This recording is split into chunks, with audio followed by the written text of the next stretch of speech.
95 million years ago, North Africa was not dominated by endless desert. It was a world of enormous rivers, tangled waterways, muddy banks, and predators unlike anything alive today. In the darkness, something moves through the shallows. It is longer than a school bus. Its jaws resemble those of a crocodile. Its teeth form a trap for struggling fish. A towering sail rises from its back, while an extraordinary fin-like tail follows behind it. This is not a crocodile. It is not a marine reptile, and it is unlike any other giant predatory dinosaur ever discovered. This is Spinosaurus. For decades, scientists imagined dinosaurs as rulers of the land. But what if one of the largest carnivorous dinosaurs in history abandoned the traditional rules? What if it entered the water? Could Spinosaurus swim after its prey? Could it dive beneath the surface? Was it the first known swimming dinosaur, or have we completely misunderstood it? The answer has changed repeatedly as new fossils, experiments, and digital reconstructions have transformed the scientific debate. And even now, the mystery is not completely solved. Today, we're going deep into the world of Spinosaurus and uncovering the evidence behind one of paleontology's most controversial predators. To understand Spinosaurus, we must begin with a discovery and a devastating loss. In 1912, fossil collector Richard Markgraf uncovered the remains of an extraordinary theropod in Egypt's Bahariya oasis. The incomplete skeleton was studied by German paleontologist Ernst Stromer von Reichenbach. In 1915, Stromer named the animal Spinosaurus aegyptiacus. The name means Egyptian spine lizard. It was an appropriate description. Several of its back vertebrae supported enormous neural spines. In the original specimen, the longest preserved spine measured approximately 1.65 meters. Together, these bones formed the framework of the animal's famous sail. But the skeleton was frustratingly incomplete. Scientists had parts of the jaws, teeth, vertebrae, ribs, and other fragments, but not enough to reconstruct the entire animal with confidence. Then disaster struck. During the Second World War, the fossils were stored in Munich. Stromer had reportedly requested that the collection be moved to safety, but it remained inside the museum. In April 1944, an Allied bombing raid destroyed the building. The original Spinosaurus skeleton was lost. For decades, scientists were left with Stromer's notes, measurements, drawings, and a small number of surviving photographs. Spinosaurus became a paleontological ghost. Researchers knew that it possessed an enormous sail, unusual jaws, and an immense body, but its complete proportions remained uncertain. As additional spinosaurid fossils were discovered in Africa, Europe, Asia, and South America, scientists gradually began to understand the wider family. Then new fossils from Morocco changed the story again. A partial Spinosaurus skeleton, assembled through excavations and scientific investigation, revealed unexpectedly short hind limbs, dense limb bones, and a body unlike that of familiar predators such as Tyrannosaurus or Allosaurus. In 2014, researchers proposed that Spinosaurus was adapted to a semi-aquatic lifestyle. In 2020, additional tail material produced an even more dramatic reconstruction, a deep, flexible, paddle-like tail that might have generated thrust in water. The dinosaur, once known primarily for its sail, was suddenly being described as the first known dinosaur adapted for swimming. But that conclusion would soon face serious challenges. Spinosaurus did not live in isolation. Its strange body makes more sense when we reconstruct the ecosystem around it. Approximately 95 million years ago, during the late Cretaceous period, parts of North Africa contained extensive river systems, channels, floodplains, and coastal environments. The region was warm, wet, and filled with aquatic life. Enormous fish moved through its waters. These included giant coelacanths, lungfish, sharks, and sawfish-like animals with long, tooth-covered snouts. Crocodiliforms occupied the rivers and banks, while pterosaurs flew overhead. On land, Spinosaurus shared its environment with other formidable predators, including the blade-toothed Carcharodontosaurus. This abundance of large carnivores has sometimes been called a paleontological puzzle. How could several enormous predators survive within the same ecosystem without constantly competing for exactly the same food? One possible answer is ecological separation. While predators such as Carcharodontosaurus may have focused more heavily on terrestrial prey, Spinosaurus appears to have specialized in exploiting the rivers. Its skull was long and narrow. Its teeth were mostly conical rather than flattened and serrated like steak knives. The front of its jaws expanded into a rosette-shaped structure that could help trap slippery prey. Small openings in its snout may have supported nerves capable of detecting pressure or movement, although exactly how sensitive this system was remains uncertain. Chemical evidence from spinosaurid teeth also supports a strong connection to aquatic environments and fish consumption. But eating fish does not automatically make an animal an underwater pursuit predator. Bears catch fish without becoming aquatic hunters. Herons stand in water and strike from above. Crocodiles float, ambush, walk along the bottom, and swim when necessary. Penguins, by comparison, actively pursue prey beneath the surface. So where did Spinosaurus belong? Was it the Cretaceous equivalent of a giant heron, a crocodile, a bear, or something with no true modern equivalent? That is the question hidden inside its anatomy. At its core, Spinosaurus was a gigantic theropod dinosaur belonging to the family Spinosauridae. Its precise maximum size remains uncertain because no completely intact adult skeleton has been discovered. Some reconstructions place large individuals at approximately 14 meters in length, although estimates vary depending on which fossils and body proportions are used. Its weight is even more difficult to calculate. What is clear is that Spinosaurus ranked among the longest known predatory dinosaurs. But length alone does not explain what made it extraordinary. The skull. Spinosaurus possessed an elongated skull with narrow jaws. Its nostrils were positioned farther back than those of many terrestrial theropods. This might have allowed the front of the snout to enter the water while the nostrils remained above the surface. Its teeth were conical and comparatively smooth. They were designed less like blades for slicing through thick flesh and more like spikes for gripping prey that could twist, slide, or escape. The widened end of the snout and corresponding shape of the lower jaw formed an effective trap when the mouth closed. This anatomy strongly supports fish-catching behavior. However, Spinosaurus was probably not restricted to fish. Like many large predators, it may have eaten whatever suitable food became available, including smaller animals, carrion, and terrestrial prey near the shoreline. The neck and body. Spinosaurus had an elongated neck and a long torso. Some reconstructions suggest that its center of mass was positioned farther forward than in more conventional theropods. Its hind limbs were proportionally shorter than those of dinosaurs such as Tyrannosaurus. Exactly how Spinosaurus moved on land remains debated. The 2014 reconstruction proposed that it may have used all four limbs during normal terrestrial movement. Later, researchers challenged this conclusion and argued that it could still support itself on two legs. What we can say with confidence is that Spinosaurus was not built like a fast, long-legged land predator. Its proportions indicate a highly specialized lifestyle. The feet. Its feet were broad, and its toe bones and claws appear relatively flattened. These features may have helped it move across soft sediment, distribute its weight on muddy banks, or paddle in the water. Spinosaurus is sometimes illustrated with webbed feet. That remains a reconstruction rather than directly preserved soft tissue evidence. Webbing is possible, but no fossilized webbed foot from Spinosaurus has confirmed it. The dense bones. Several Spinosaurus bones were unusually dense.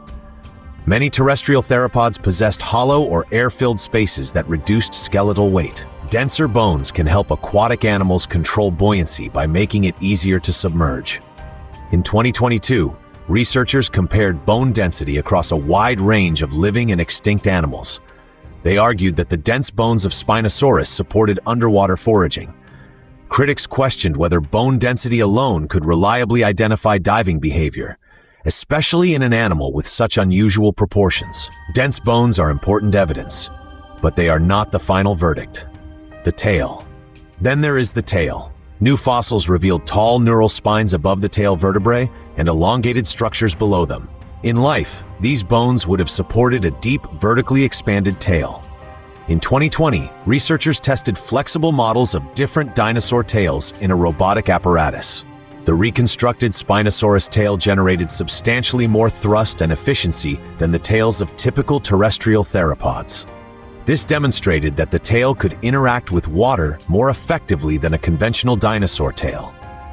But generating thrust in an experiment is not the same as proving that an entire multi-ton animal could chase fish underwater. The tail was relatively flexible and lacked the rigid concentration of muscle and tendon seen in some powerful aquatic propulsors. Other researchers have argued that it may have helped Spinosaurus move through water without functioning as the primary engine of a fast pursuit predator. The sail. Finally, Spinosaurus carried one of the most spectacular display structures ever evolved by a predator. The sail may have been used for visual communication, species recognition, attracting mates, intimidating rivals, or regulating temperature. Several functions could have operated together. If Spinosaurus swam with most of its body submerged, the sail may have remained visible above the surface. But the structure would also have affected drag, balance, and stability. The feature that made Spinosaurus visually magnificent may have complicated its movement through deep water. Every part of the animal provides another clue, yet the clues do not all point toward the same simple conclusion. Understanding the anatomy is important, but what might Spinosaurus have looked like in the real world? Imagine a large individual standing in the shallows at sunrise. Its broad feet sink slightly into the riverbed. Its body remains nearly motionless, but its long skull points toward the water. Below the surface, a large fish approaches. Spinosaurus lowers its snout, a movement, a pressure change. Then the jaws strike. The conical teeth penetrate the prey without needing to slice it apart immediately. The rosette-shaped jaws reduce the fish's chance of sliding free. The dinosaur raises its head, repositions its catch, and swallows large portions of it. This shallow water ambush is compatible with much of the available evidence. But suppose the fish escapes toward deeper water. What happens next depends on which scientific interpretation is correct. Under the active swimmer hypothesis, Spinosaurus pushes away from the bottom. Its dense bones help it submerge, while its tail sweeps from side to side and drives it forward. The dinosaur follows the fish into the water column. Under the waiting predator hypothesis, the result is different. Spinosaurus may swim when required, as many large land animals can, but it is not agile enough to chase fast prey underwater. Instead, it remains close to the bottom or returns to a position where it can stand and strike. These are not merely two different cinematic scenes. They represent two competing scientific models. To evaluate them, researchers have examined buoyancy, balance, drag, and propulsion. Some digital studies suggest that Spinosaurus would have been too buoyant to submerge easily and unstable while floating at the surface. The enormous sail and narrow body could have caused it to roll unless it constantly corrected its position. Researchers have also questioned whether its tail and limbs could generate enough thrust to overcome the drag of its enormous body. Supporters of underwater foraging point to the tail's shape, dense bones, reduced hind limbs, and strong association with aquatic prey. They argue that this combination is difficult to explain if Spinosaurus merely stood beside the water.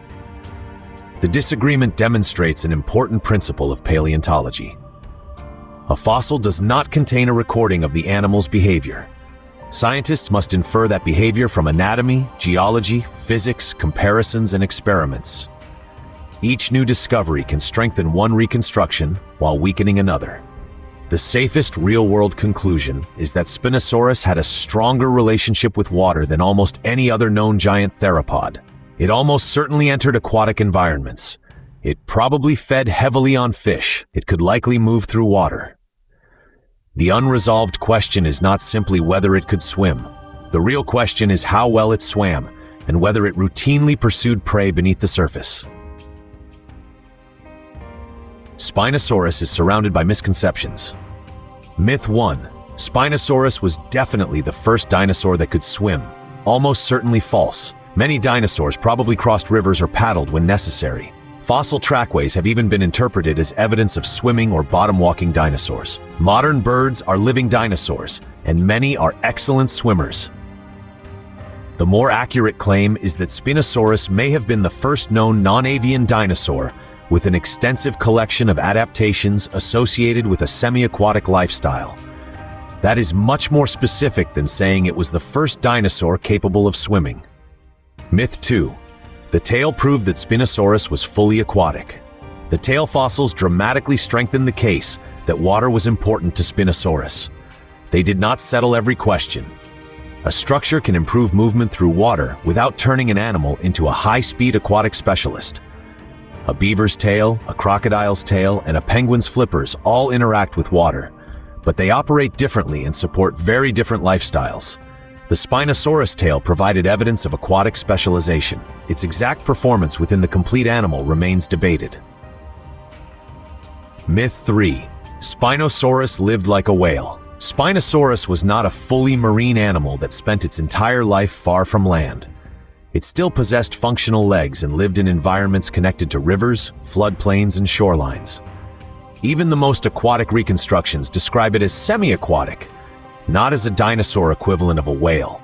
It likely returned to land or shallow water to rest, reproduce, and lay eggs. No Spinosaurus eggs or nests have yet shown us where this occurred, so these reproductive behaviors remain inferred from its dinosaurian biology. Myth 4. Scientists cannot agree, so nobody knows anything. Scientific disagreement does not mean the evidence is worthless. Researchers broadly agree that Spinosaurus was a highly unusual fish-eating theropod with major adaptations linked to aquatic habitats. The disagreement concerns the degree of specialization. Was it a shoreline hunter that waded and occasionally swam? Was it capable of regularly submerging and catching prey underwater? Or did its behavior fall somewhere between those extremes? That is a focused scientific debate, not complete confusion. Fact or fiction? Spinosaurus was a fast, agile underwater hunter that chased fish through deep rivers. Fact or fiction? Do not answer too quickly. Its dense bones and expanded tail support underwater activity.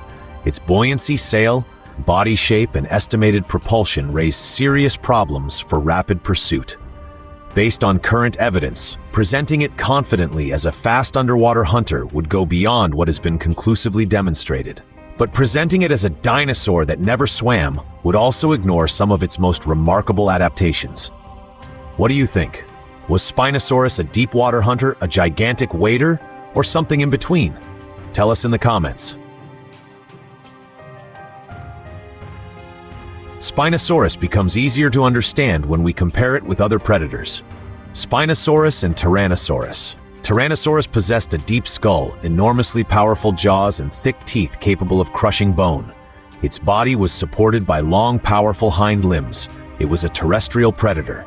Spinosaurus possessed a longer and narrower skull, conical teeth, shorter hind limbs, and a deep tail. It was more specialized for catching aquatic prey. Asking which dinosaur was universally better misses the point.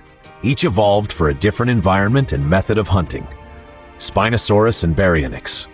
Baryonyx lived much earlier in what is now Europe. Its fossilized stomach region contained fish remains as well as bones from a young plant-eating dinosaur. This provides direct evidence that at least one Spinosaurid ate both aquatic and terrestrial prey. Baryonyx also possessed an elongated snout and a massive claw on each hand. Bone density research has been interpreted as evidence that Baryonyx may also have foraged underwater, although this conclusion remains part of the wider debate. Spinosaurus and Suchomimus. Suchomimus, discovered in Niger, had a long crocodile-like snout and probably consumed fish. However, it retained longer, more conventionally terrestrial hind limbs. Some bone density studies classify it as a non-diving Spinosaurid. This suggests that the Spinosauridae may have included animals occupying different positions along an ecological spectrum, from land-based fishers to increasingly water-adapted predators. Spinosaurus and crocodiles. The comparison with crocodiles is tempting. Both possess elongated jaws, conical teeth, and strong connections to aquatic environments. But Spinosaurus was not simply a giant crocodile standing on two legs. Crocodiles have extremely muscular tails, low bodies, short limbs, and skulls structured for their own distinctive ambush strategy. Spinosaurus retained a theropod body plan, an enormous sail, and very different proportions. Spinosaurus and herons. The giant heron comparison emphasizes shallow water hunting. A heron wades slowly, watches for movement, and strikes downward at fish. Spinosaurus may have used a comparable general strategy, but on a terrifying scale. Yet no living analogy is perfect. Spinosaurus was neither crocodile, heron, bear, nor penguin. It was the product of its own evolutionary experiment. The story of Spinosaurus is still changing. In 2026, researchers described a second species, Spinosaurus mirabilis, based on fossils recovered from Niger. The name mirabilis means astonishing or wonderful. This approximately 95-million-year-old animal possessed a dramatic scimitar-shaped crest on its head. The fossil helped reveal previously unknown details of the Spinosaurus skull and supported the image of a predator highly specialized for capturing fish. The new species was found within an ancient inland river environment, far from the open sea.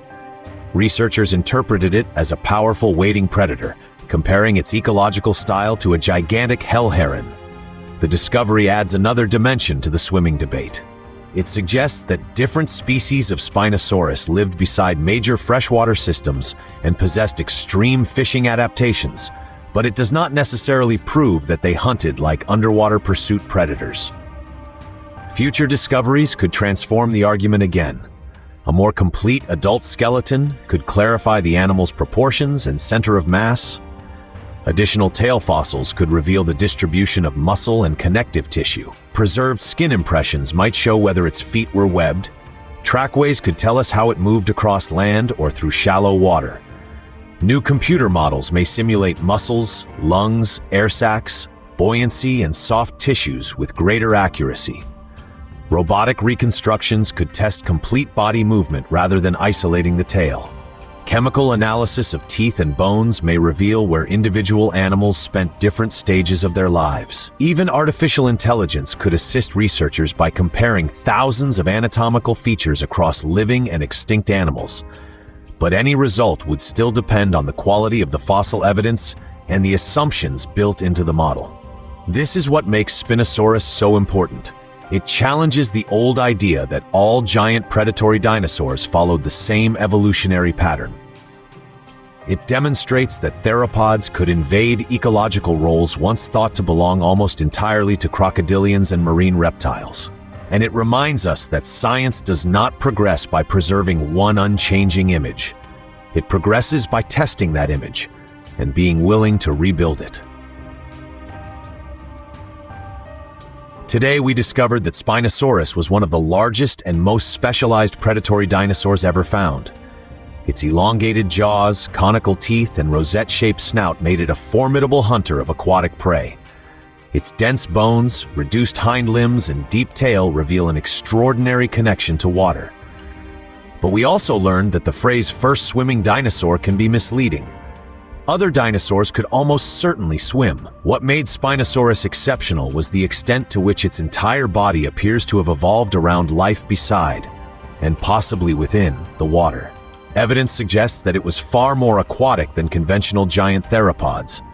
But whether it regularly dived and pursued fish through deep water remains one of paleontology's most fascinating debates. Perhaps Spinosaurus was a powerful swimmer, perhaps it was a gigantic wading predator, or perhaps its behavior had no perfect modern comparison. Most importantly, Spinosaurus shows us that dinosaurs were more diverse, adaptable, and surprising than we once imagined. 100 years after its discovery, we are still reconstructing the life of the Egyptian spine lizard. And somewhere beneath the rocks of North Africa, the fossil that finally answers the swimming question may still be waiting. But this is only one chapter in the incredible history of prehistoric life. Next time on Meet the Dinosaurs, we'll meet another remarkable creature and uncover the evidence behind its lost world. If you enjoyed this episode, give the video a prehistoric-sized like, subscribe to Meet the Dinosaurs, and activate notifications so you never miss a new discovery. Then answer today's question in the comments. Was Spinosaurus an underwater hunter, a shoreline ambusher, or something entirely different? Continue exploring the prehistoric world at meetthedinosaurs.net. Thank you for watching Meet the Dinosaurs, part of the MP Nerds ecosystem.